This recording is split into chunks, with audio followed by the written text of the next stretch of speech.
Thank you. This is a poem called Thank You. You called me a cunt. Oi, you're a cunt. I thanked them for the compliment. Couldn't conceive of anything more beautiful to be. Thank you. This is a poem called Copycat. It's the only poem I know that I know of mine that has been used for masturbatory purposes. I went to an old friend and she said, I'd lost all my poetry by this stage. She said, I've got an old poem of yours up in the attic. And I said, really? Yeah. And she said, I'll be back in a minute. Or upstairs, she said. She went up to the attic. I know she went up to the attic because she came back about an hour later with all cobwebs in her hair. She looked like Mrs. Havisham or something like that.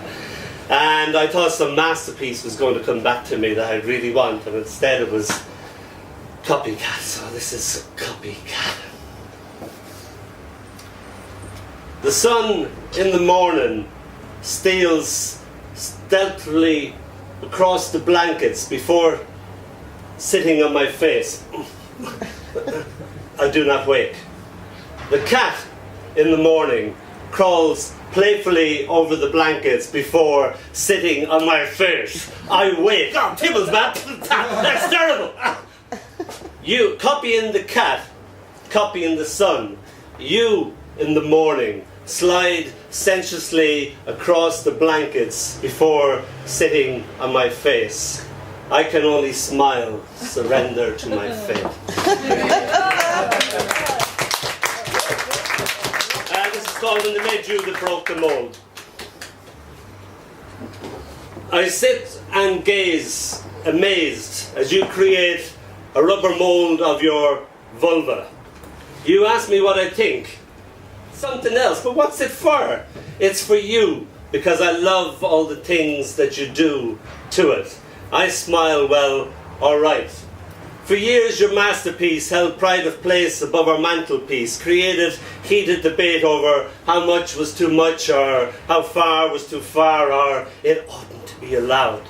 It always made me smile. People were often affronted, but you, being you as was your wont, bravely said, I am not ashamed of my cunt.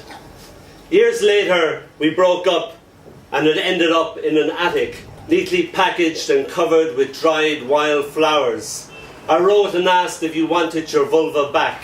You wrote back and said, oh yes, in big, bold, capital letters.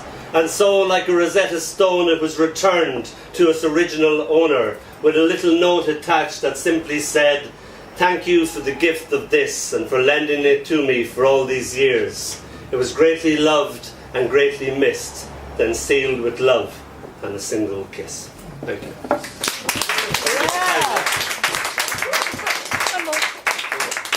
I'll end on a series of haiku. I won't tell you the pet names I have for Mel and Joe here, but I think you can guess with Mel what it would be.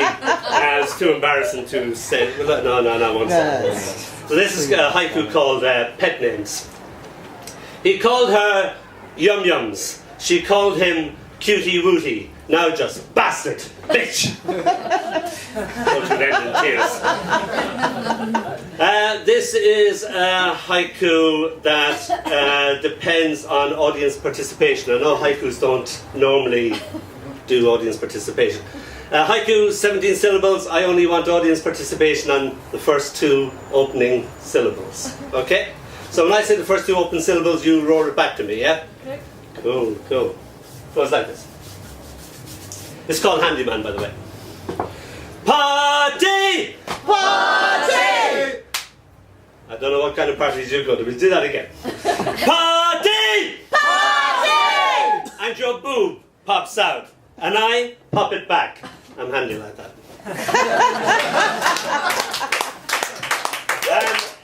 End haiku, there has to be an end, gratefully, thank you. This is called ABRACADA-BRA. Like a magician, you pull your bra from your sleeve. You can see I'm pleased. This is called Clothes Have No Memory. Your most prized dress must confess that it cannot remember the swell of your breast, the rise and fall of your breathing. Clothes have no memory. It is winter now, and your summer frock has entirely forgot the sheer sunny shockingness of, underneath it all, being completely and utterly Nicholas. Yeah. Kisses like butterflies alighting high on your upper inner thigh. Don't even go there, Ian. Clothes have no memory. Your bra, unhooked, unhinged, cannot recall the thrill of it all as my hands with each caress create your breasts. Clothes have no memory. Clothes have no memory, but I do. Thank you. Dempsey there.